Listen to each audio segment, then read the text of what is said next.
Pertumbuhan sumber daya manusia yang meningkat menuntut sebuah negara untuk terus mencari alternatif guna memenuhi kebutuhan warganya. Saya Fenia Andriani dari Universitas 11 Maret. Saya Alisa Nurhasanah Alamajid dari Universitas 11 Maret. Indonesia Berdikari telah diwacanakan sejak tahun 2014. Hal ini didasarkan pada perkembangan ekonomi global yang semakin meningkat. Bentuk-bentuk pada program Indonesia Berdikari meliputi peningkatan energi alternatif, peningkatan infrastruktur, dan pengurangan impor.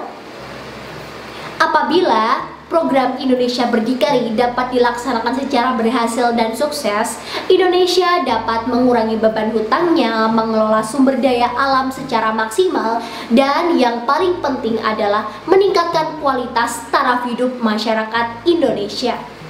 Pengurangan impor merupakan salah satu bentuk dari program Indonesia Berdikari.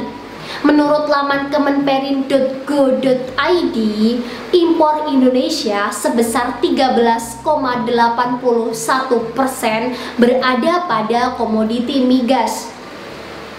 Sedangkan 86,19% berada pada sektor non-migas.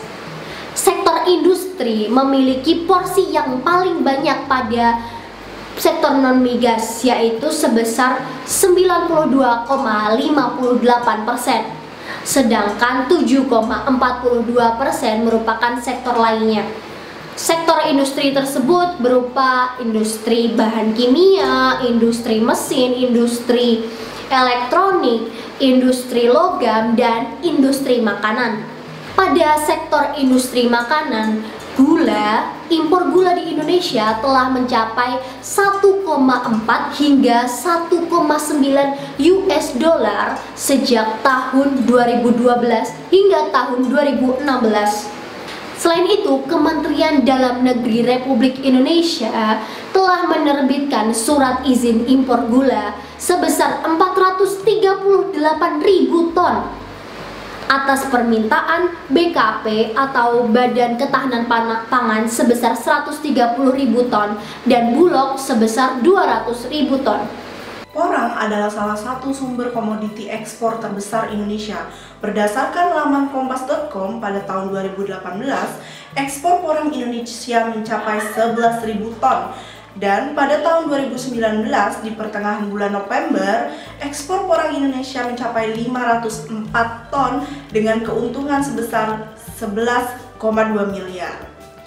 Selain potensi porang yang besar dalam dunia ekspor, porang juga memiliki kandungan pati yang dapat digunakan untuk proses pembuatan gula.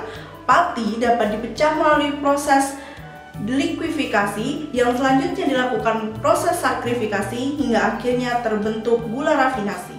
Berdasarkan hal tersebut, kami mengangkat judul Optimalisasi Pemanfaatan Umbi Porang Amorphophallus muelleri sebagai gula rafinasi alternatif untuk mengurangi impor gula dan mewujudkan kemandirian produksi gula Indonesia. Gula merupakan golongan karbohidrat monosakarida dan disakarida. Secara sederhana, gula dibedakan berdasarkan bentuknya, yaitu gula padat dan gula cair. Gula padat kristal harus melalui proses kristalisasi untuk mengubah nira menjadi kristal gula. Sedangkan gula rafinasi adalah gula hasil pemurnian dari gula kristal putih biasa, sehingga gula rafinasi tersebut terbebas dari molasis. Molasis adalah sampah dari sisa pengolahan gula. Selain itu, molasis juga mengandung bakteri yang menyebabkan gula menjadi berwarna kuning. Gula rafinasi lebih dilirik oleh para pelaku sektor industri karena dari gula rafinasi tersebut produk olahan gula menjadi lebih tahan lama. Tumbuhan porang atau Amorphophallus muelleri memiliki dua jenis umbi, yaitu umbi batang dan umbi katak. Rata-rata berat umbi porang adalah 3 hingga 9 kg. Tumbuhan porang dapat tumbuh di ketinggian 0 hingga 700 meter di atas permukaan laut dengan kelembapan 40%, suhu 25 hingga 30 derajat Celcius, dan pH 6 hingga 7. Masa tanam hingga masa panen tumbuhan porang adalah 12 hingga 13 bulan. Pada tabel kandungan kimia per 100 gram, tepung porang memiliki kandungan pati yang lebih besar daripada umbi segar, yaitu 10,24%, sehingga cocok digunakan untuk pengolahan gula. Pada dasarnya, pembuatan porang menjadi gula rafinasi memiliki 3 tahapan utama, yaitu persiapan porang, kedua, pengolahan porang menjadi tepung porang, dan yang ketiga, pengolahan tepung porang menjadi gula rafinasi. Proses persiapan porang terdiri dari 5 tahapan utama, yaitu pertama, penyortiran. Tahap penyortiran bertujuan untuk menentukan porang dengan kualitas baik. Porang dengan kualitas baik memiliki bobot 3-9 kg. Porang yang cacat tidak dapat digunakan untuk proses selanjutnya karena dapat mengaruhi kualitas tepung. Setelah melalui proses penyortiran, proses yang kedua adalah proses pencucian. Proses pencucian bertujuan untuk menghilangkan kotoran yang terbawa pada saat proses penyortiran dan pencabutan porang. Setelah proses pencucian, proses selanjutnya adalah proses pengirisan.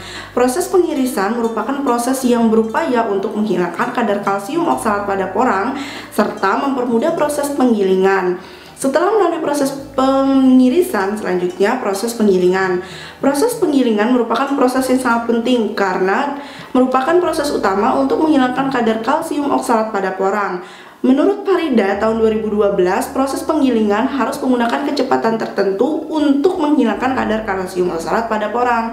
Tahap akhir adalah tepung porang dikeringkan untuk menghasilkan tepung dengan kualitas yang baik. Selanjutnya, setelah tepung porang jadi, tepung porang diubah menjadi gula rafinasi. Proses pengubahan tepung porang menjadi gula rafinasi diawali dengan tahap pemecahan pati porang menjadi dekstrin. Proses pemecahan pati porang menjadi dekstrin dilakukan dengan penambahan air dan enzim alfa amilase. Setelah terbentuk dekstrin, dekstrin selanjutnya dipecah menjadi glukosa. Proses pemecahan dekstrin menjadi glukosa disebut dengan proses sakrifikasi. Proses ini dilakukan dengan penambahan enzim amiloglukosidase. Selanjutnya, gula yang masih berbentuk cairan dilakukan proses pemurnian dan pemucatan untuk mencapai standar tertentu. Setelah itu, gula dilakukan proses penguapan sehingga terbentuk kristal. Tahap akhirnya dilakukan pengeringan sebelum gula siap untuk dipasarkan dan dikemas. Jika gula rafinasi porang dapat diproduksi secara baik, maka ada beberapa implikasi yang diharapkan. Pertama, tentu saja memenuhi permintaan gula rafinasi porang dalam negeri dari sektor industri.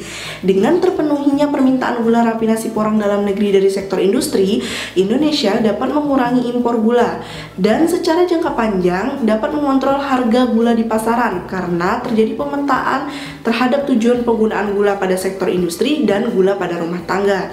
Secara perekonomian, upaya produksi gula rafinasi porang juga dapat memberdayakan petani porang serta menciptakan lapangan kerja bagi orang-orang yang terlibat dalam produksi gula rafinasi. Selain itu, gula rafinasi porang juga dapat menurunkan kadar gula darah sehingga dapat mencegah diabetes melitus. Pada akhirnya, upaya produksi gula rafinasi porang diharapkan dapat menciptakan kemandirian dan ketahanan pangan, sehingga satu tujuan utama kita adalah menciptakan Indonesia berdiri di kaki sendiri karena kita tidak lagi bergantung terhadap produk impor. Perwujudan pemanfaatan porang sebagai gula rafinasi alternatif merupakan angin segar guna mendukung swasembada gula. Guna mengoptimalkan pemanfaatan porang menjadi gula rafinasi alternatif memiliki beberapa tantangan. Yang pertama adalah peningkatan kualitas manufaktur. Hal ini dikarenakan kualitas manufaktur pengolahan gula di dalam negeri masih terbatas. Yang kedua adalah penjaminan kualitas sumber daya porang. Diversifikasi pertanian porang harus dilaksanakan karena guna menjaga ketersediaan dan kualitas sumber daya porang sehingga produksi porang semakin meningkat. Yang ketiga dan yang keempat adalah kesiapan sumber daya manusia dan tentu saja edukasi.